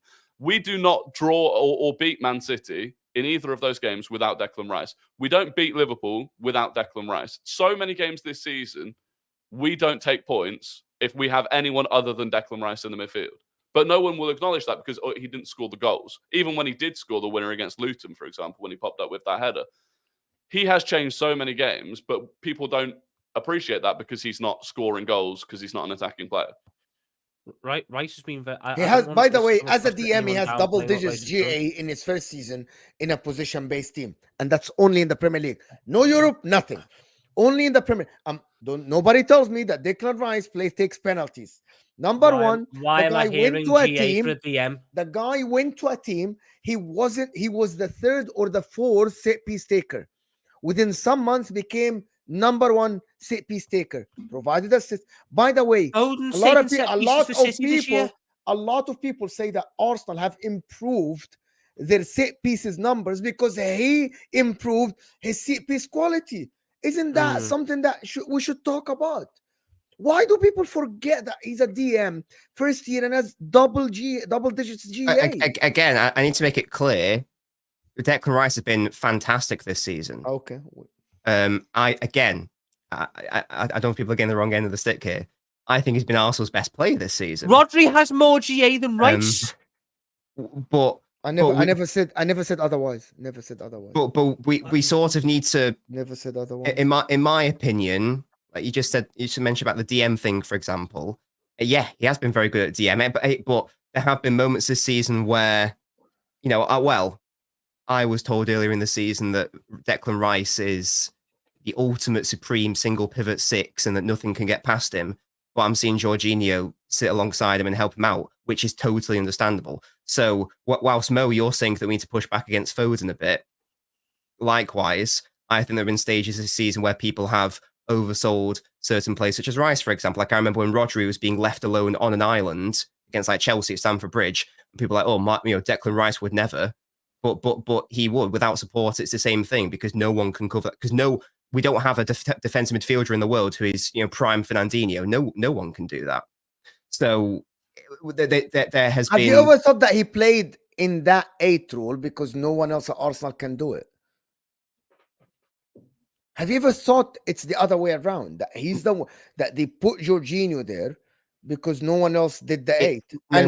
When Thomas Partey came back, he can do the 6 good enough that Declan Rice can do the 8. But the point. And why when I'm praising why when I'm praising Declan Rice, why do people why Man City fans in the chat are sensitive as much as Arsenal fans, by the way? Why football fans are very sensitive when I am praising somebody? That means I'm slagging off somebody else. I'm not.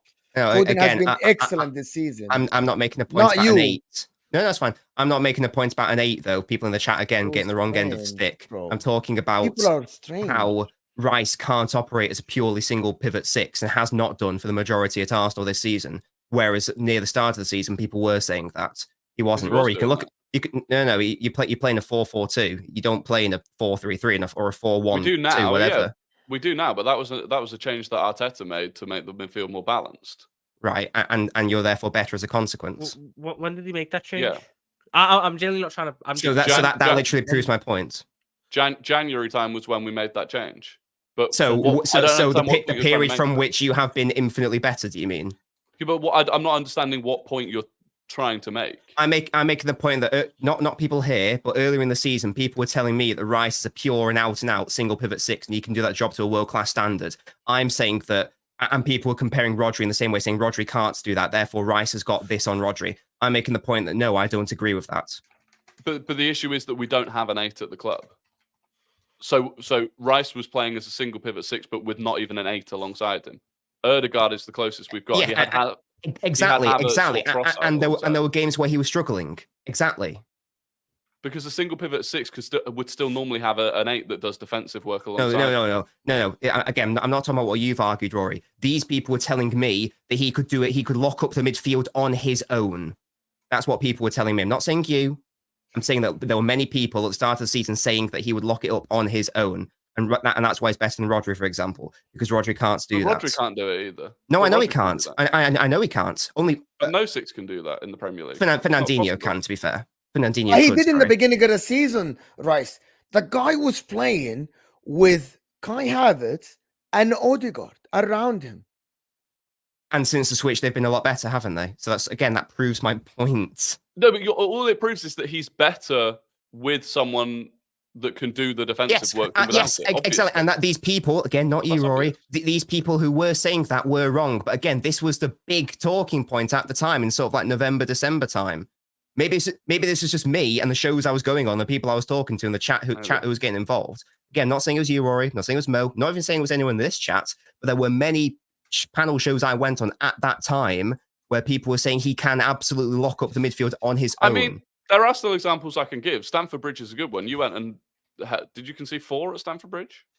Because Rodri can't do that on his own. No, exactly. But what I'm saying is Declan Rice in that game, I believe, was playing that role. We conceded twice, both very unfortunate goals, and then he popped up with the equaliser from about 35 yards out. Yeah. If memory serves, he was playing a bit more advanced that day. I might be wrong, but in my head, he was given a lot more creative burden that day. Yeah. So basically, the point I'm making is that Mo's trying to push back on Foden, saying people have been overrating him or whatever. I don't know. If maybe I got the wrong end. Maybe I got the wrong end of the stick there. Apologies if I did. But people have been doing the same to Rice again trying to suggest he can do something which he can't do. There were games this season where he tried to play Rice as Rodri in terms of like the creative output or whatever. I can't remember the exact game. I just remember thinking this is weird, and he just couldn't do it. So we need to sort of like push back on the idea that these players can do everything. Foden's got his flaws, as we discussed. Rice has his flaws, as we've discussed. Yeah, there's an argument to be made for Rodri in the sense that City have the fucking maddest stat line with him and without him. Their only losses come when he doesn't play. Like, that's a mental thing. And again, he's our most important player. There's no doubting that he's our most important player. And again, the City fan base is, I think, pretty split on who's our better player, Foden or Rodri. So again, to me, that suggests that Rodri is very similar to what Foden is, and I'm saying Foden's been the best player. So that, again, I think we'll know at the end of the season. I think we'll know. Let me do these super chats, and then we'll go to the Man City section for a bit before we end the show. Aya saying that makes no sense, Tom. I think that was, when was that? Tom's a fraud. Was that me when I said that because Arsenal have so many good performers this year, not one player has stood out to be player of the year? That was before that. Probably. They'll have lots of team of the year players, at least six. That makes sense to me. That's happened multiple times in Premier League history, especially recent years. Yeah, Andrew's saying if City are clear, then the Premier League is done because we cannot trust them anymore. Super League, here we come. Premier League will be embarrassed. We'll talk about that after. We'll talk about this, Andrew, right away. Right now, Zynical is saying, yeah, then it's all the cups Rice has ghosted. That's going too far the other way now. He's not ghosted. He's had a brilliant season. Let's not be silly. He's had a brilliant season. I am saying Tom. Okay, yes, Tom doesn't want to admit his point is purely emotion. It's not based on any impartial fact, since those contradicting his point to begin with. I am really lost on where was this happened. What topics? Let me see. I've got a feeling it was when Tom was using Foden's output to justify the argument. I don't think I used Foden's output once. No, you did the opposite. I said output isn't how I judge Foden. I look at his impact in games, and when he's turned up in the big moments, he's been the guy to look at in the big moments for City. Output is a part to that, but it's not the deciding factor. If you're not, you said narratives there. Okay, he's telling me to read the next one, so everything will be clear. Right. How does Foden have better narratives that when Rice hit the ground running in his first season and challenged, where Foden is a part of a team that won a treble last season and has the same stats as Saka? Right. Oh, this. I hate you so much, Rory's. Your smug little face when you read that last bit. Makes sense, though. This makes sense. So Rice hit the ground running in his first season and challenged. Arsenal challenged last season. So your point of Foden's team were good last season and they're good this season is irrelevant because Arsenal were good last season and they're good this season. When you look at the difference in City last year to this year, Haaland hasn't played as well. De Bruyne not been available for most of the season. Their attack goals have dried up. Who have they turned to? Phil Foden. The narrative is Man City have lost 2 key players for parts of the season due to injury and due to poor form. They've had to turn to someone in that attacking lineup to drag them through games, and it has been Phil Foden. The Declan Rice narrative is ultimately he's went to a team to be the difference maker to win them a title. And my point was, if he doesn't win the title, the narrative doesn't land as well, does it? I never said it isn't a good narrative. I said if he doesn't win the title, the narrative's not as good. I don't actually hate Rory, by the way, guys. I'm just being cheeky. Can I say that you've used every City player that might not have performed as well this season or that's been injured or whatever, but then you said, well, Arsenal challenged last season, they challenged this season, but then Arsenal lost Granit Xhaka, Thomas Partey was injured all season, Bukayo Saka, according to everyone, has had a far worse season than last season. Gabriel Martinelli has objectively had a far worse season than last season. Gabriel Jesus has had a far worse season than last season and been injured for a lot of it. And until Kai Havertz has stepped up recently, everyone was calling him a massive flop. So every single player ahead of Declan Rice has massively underperformed or not even been in the squad, but he doesn't get that same level of credit that Foden gets for stepping up when other players haven't. Because Declan Rice is brought in as a defensive. Okay, we need to do the rest of the super chats. I appreciate you guys. Defensively, the key players have still been there and performed very well. The only change has been the goalkeeper. I'll give you that one. David all of them are related because I really want to get the guys' opinions. Foden is definitely more standard than Saka. Really? I don't know what that means. He's saying Foden can do things that he'll get credit for that Saka wouldn't. I think if anything, it's the opposite because he plays in a play alongside world-class players or whatever, and people's go-to argument, which doesn't work, is that he plays alongside better players or whatever, therefore it's not as impressive. Like I heard these arguments in 2021 with Mason Mount as well. Like it's just boring. Like surely if we all agree, if we're saying that City are a better side or whatever, surely it's more impressive for let's take Foden. It's disrespectful to label Arsenal as what I'm about to label Chelsea as. Let's take Foden versus Palmer, for example, because that was apparently a conversation at one point as well. People are saying, well, Palmer's shined more. Is it easier for a diamond to shine when it's surrounded by other diamonds, or is it easier for a diamond to shine when it's surrounded by shit? Obviously, it's the former, not the latter. I'm not saying Saka's surrounded by shit, by the way. That I'm just, you just called Arsenal team shit. No. That's why I use Chelsea and Palmer. No. I'm just using that as a point because people say Foden's in a better side. I'm just using an extreme version of that. Look at Mo's face. Using that as an extreme example. Arsenal are anything but shit. Arsenal are a fantastic team, and they may very well win the Premier League this season. I hate Mo so much. I hate all of you. Actually, Tom. NY I'm defending both now. Is it on me? I've been on your side. I've got to keep you guessing. What are you saying fuck me for? He has his first good season in I don't know how long, and people talk about him like he is the next coming of Christ.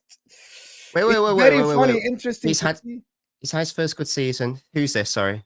Foden. What do you think he's talking about? Who do you think he's Foden's talking had his first good season. Took him long enough.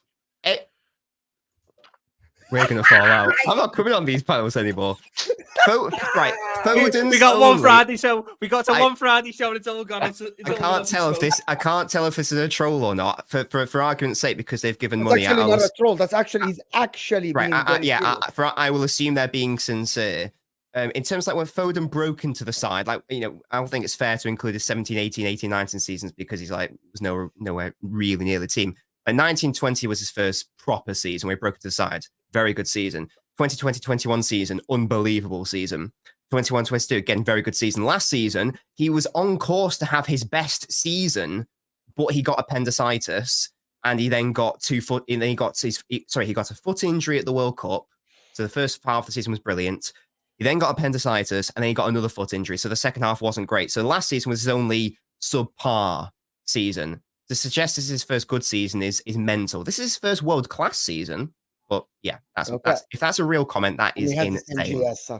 Take Rodri out and the City team would crumble. That's absolutely true. Maybe. Can I ask Rory a question? Can I argue the same this season, Rory? Would you have been challenging if it wasn't for Declan Rice? Oh, no, no. Okay. So why? Same thing. May I just make a point? I do agree with Faisal here. I would, however, say that the main... Pardon? Faisal. Sorry, Faisal. I would, however, argue the main reason why is because there is a massive drop-off between Rodri and his replacement because we don't have a replacement. If Gundogan was here, it would probably be a bit different story, but we don't have a natural alternative to Rodri. So Rodri is more important, but the main reason is actually because there is no alternative for him. So the step down naturally goes off a cliff, whereas we're a bit more gifted in attacking midfield. So by definition, yeah. You did have a £50 million England international that was replacement, but Rory, we bought it. We bought a bust product, sadly. Or you bust a perfectly good product. No, I think that was Bielsa tearing him out, destroying him and tiring him out over however many years of intense football. I don't think Rodri has been anywhere close to Rice this season based on performances. To be fair, Pep has killed Rodri this season.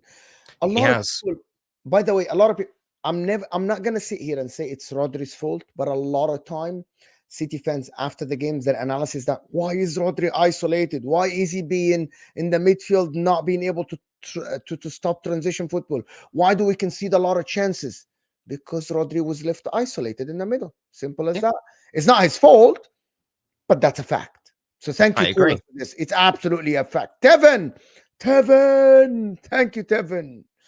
This is the first time I've heard this narrative that due to us having the most players in the team of the season, it takes away from our players being one of the player of the year. That has never been an argument before. It has, because I can break it down for you. 2017-18, Manchester City got 100 points. A Liverpool player won Premier League Player of the Year. 19-20, Liverpool got 99 points. Had, I think, 6 players in Team of the Year. Man City player got Premier League Player of the Year. 21-22, Man City won the league on 92 points. A Liverpool player got Player of the Year. Man United 2003, Thierry Henry won Player of the Year, but Arsenal didn't win the title. Because when you're in a situation where you have so many good players, especially who perform well at the right time, it is hard to have one standout player. Because as we've got with Arsenal this year, Rory could say Rice. I could go, well, I think Saliba. I think what Saliba's done in that defence has been there. It splits the vote naturally. And then Nobbins could go, well, I think Odegaard's been the guy. Whereas you go with, let's use Villa for an example. Look at Ollie Watkins. Can't really put McGinn in these conversations. Ollie Watkins has been the standout guy. And then it was Salah's been the standout guy. He won the Golden Boot. All this sort of stuff. The votes get condensed on one player. Whereas when you have so many good players, people have different views. And then they go, oh, well, we'll put some there, some there, some there. And it ends up being, well, he's got the most. But Arsenal may well have, as a club, the most votes. But it will be spread out across 4 players. Whereas with City, it will be very much focused on 2. In Rodri and Foden. That's why I think one of them will win it. The argument Arsenal fans will make, I'm speaking on behalf of the Arsenal fans that I know would make this argument, would say, if any Arsenal fan tries to put Ben White anywhere near the best right back in the league conversation, they get laughed at. If any Arsenal player tries to put Kai Havertz up there with one of the top strikers in the league, they get laughed at. If any Arsenal, and I could go on with pretty much every player you've just listed other than Saliba, where Arsenal players have said all year that these players are top players and have been ridiculed for doing it. So then it gets to the end of the season. Because that's fans running agendas. Logically, and this is the rational league, Arsenal's goalkeeper should be in team of the season. Not rational this time, but fine. Arsenal should have 3 defenders in team of the Arsenal should have at least 3 defenders. You pushed on everything we said, Nobbins. You pushed back on everything we said. Sorry. Does rational mean conform to what you say? Kind of. Obedient. Or does it mean have a balanced reason discussion? Kind of. Just because it's your show, Gender, it's not doesn't my mean show. that I have to show. It's not my agree with everything you say. That's not what rational is. It would be irrational of me to agree with everything you say just because you define it as rational. So if anything, I'm adhering to the show, whereas you are doing the opposite, sir. That's why you're below me now. Yeah, I'm on top now, little fraud. I wouldn't below you, so yeah. That's all I'm hearing. That's what I'm hearing. Now I'm not being rational. I'm just being cheeky. When you look at the team of the season, Arsenal should have, in my opinion, at least 6 players in there. That doesn't mean so Ben White should be in team of the season. That doesn't make him a better player than Trent. But this season, he's been the best right back in the league. That's fair enough. You know what he said? No one said that Wright is better player than Rodri with all the history and the dribble and the leadership, and no one ever said that. I mean, what is everyone's team of the season? Because I might be wrong. Okay, I might be throwing it massively about this. This is not going to happen today. Arsenal, they have at least 4, probably more like 5 or 6. Have a show in 10 minutes, and we haven't even spoken about the other one. I mean, because I've got Raya, White, Gabriel, Saliba, Rice and Saka all in there. And there's an argument for Odegaard as well. I need to do the rest of the Super Chat because I have a show in 10 minutes. Seriously.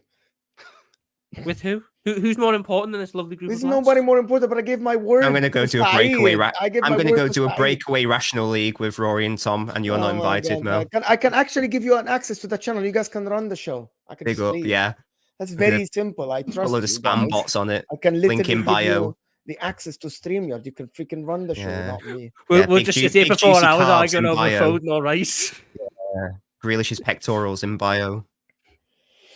Caller is saying, I've never rated Jack Grealish. Move on. Jack Grealish. He has never been a great passer or dribbler or passer. The guy takes too long to see the picture in his mind. He really doesn't. Can I respond to this? Caller, he really doesn't think he's a good passer.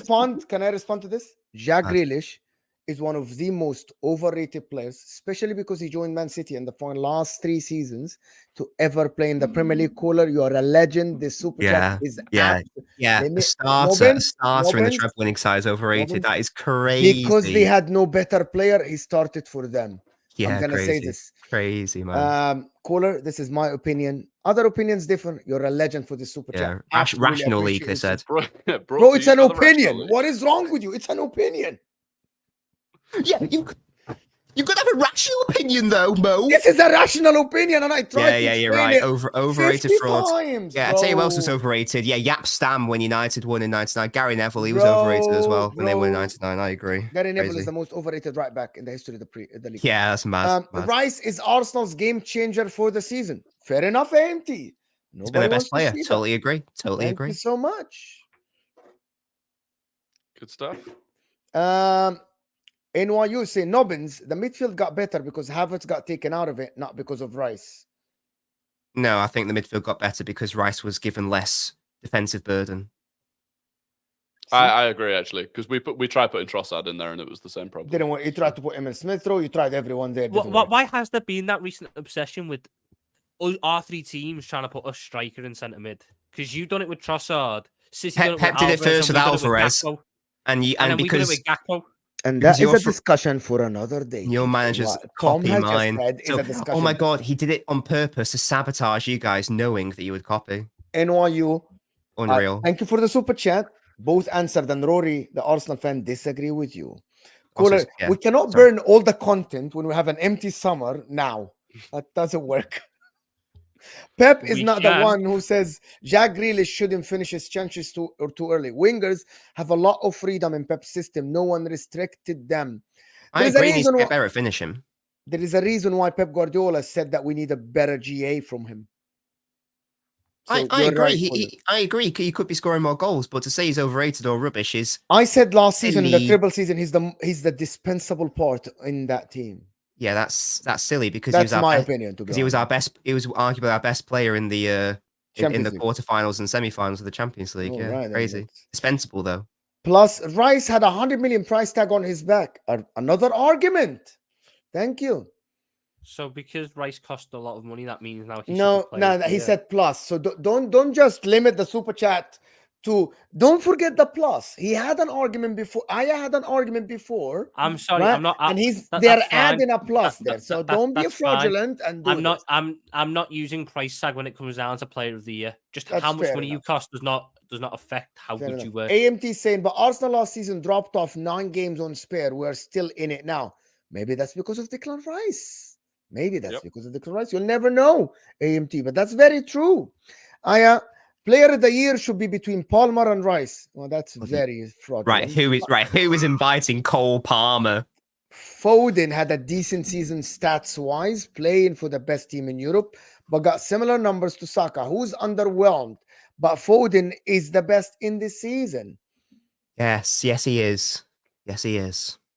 Well, if I watch the games and say that Foden hasn't overperformed, it's up to them. Sure. Because I'm not sure I as a male. Get Palmer ahead of Foden as well, Get Palmer ahead of Saka as well, honestly, at this point. He has led that Chelsea team to 9th this year. He's been fucking fantastic. What if he finished 6th? Would you change your opinion? No. You wouldn't. So if Chelsea from now finished 6th, you wouldn't change your opinion and said he led them to 6th from 11th. He led them to 6th. Well, but I'm not putting him in player of the year conversation. He still sits below Ollie Watkins, for example. Because Ollie Watkins has led Aston Villa to 4th. Do you think Palmer has had a better season than Bukayo Saka? No. Do I think who? Sorry. No. I think so. Cole Palmer has had a better season than Bukayo Saka. That's my opinion. No. We're not discussing this now. I don't think so. Drop a bomb like that and then go, I'm not discussing it now then. That's the most controversial. It's the first time. We'll see. By the way, it's actually not controversial at all. If I do a poll now for neutral fans, the majority of them will say Palmer has had a better season than Saka. Oh my God. All fans get laughed at because of this. It's fun. Yes, that argument is very true. When Rory was saying nobody wants to put Arsenal players as the best right back, the best centre back. We do. When we say one player, but he's talking about the fans. It's actually very true. So that's a very good super chat. At least 3. Sorry. Sorry. No. It's not important. All fans lose credibility when they're with their takes last 2 years. Zenikal, I know you're a Man City fan. Why? That's for every fan base. So every fan base. Why? Anyway, that's all the super chats. Thank you, guys. We haven't touched on City being innocent from the charges. We'll talk about it later. This has been Tell you your what, Rational League episode 1. I hope just wanna that someone say- keeps track of the episodes because I'm terrible in this. May I just say that if there was a source which suggests that City were guilty, let me tell you right now, it would be the exact opposite. We'd be spending 1 hour 40 on that and 5 minutes on this. We didn't get a guarantee you that. chance to do. Yeah. But anyway, Yeah. So it's that's what it is. That's what it is. I actually want to discuss this so bad that City are innocent. That rumor they're innocent. You have no idea why? Because I actually stood up for City on many shows Big up, in this man. matter. I've always liked Because you. I believe that City literally just caught up to the Giants, and they're actually not just caught up in terms of money, they won, which proves that their methods are successful. It's Yeah, hold that. You have to hold that, Rory, with your face. It's as simple as that. Guys, Yeah. this has been absolutely a fantastic first episode. And I'm ill, by the way, guys. So sorry. I'm on painkillers. Sorry, and guys. Tom is ill. That's why your opinions were explains fraudulent. This That episode, explains you it. weren't very rational. You weren't very national. Big up Martin. Guys, there's one thing here. All these guys' channels are in the description. Rory is the most consistent YouTuber out there. 6:30 every day, a show about Arsenal. Nobbins, match reactions now. Analysis. Touchline talk. Watch-alongs. And Answer. Tom is going to be consistent next season. I promise you this. We're going to push him to be more consistent. Thank you, everybody that watched us. Appreciate you guys. This will take you to the football terrace where HUSAM battles it with Staffy and Terry Flowers. Talk about whatever. Just go there and say, tell HUSAM on a slot in. Do as much on a slot pop as you can. Judge Mo Raid. Just copy this Footy Judge Mo Raid, guys, and just please put it in the chat there. We'll see you guys soon. Let me just make sure I redirected before I become fraudulent, and I didn't. What do you mean become? Become? I suggest you aren't already it. See you guys. We'll see you Monday. Fraud.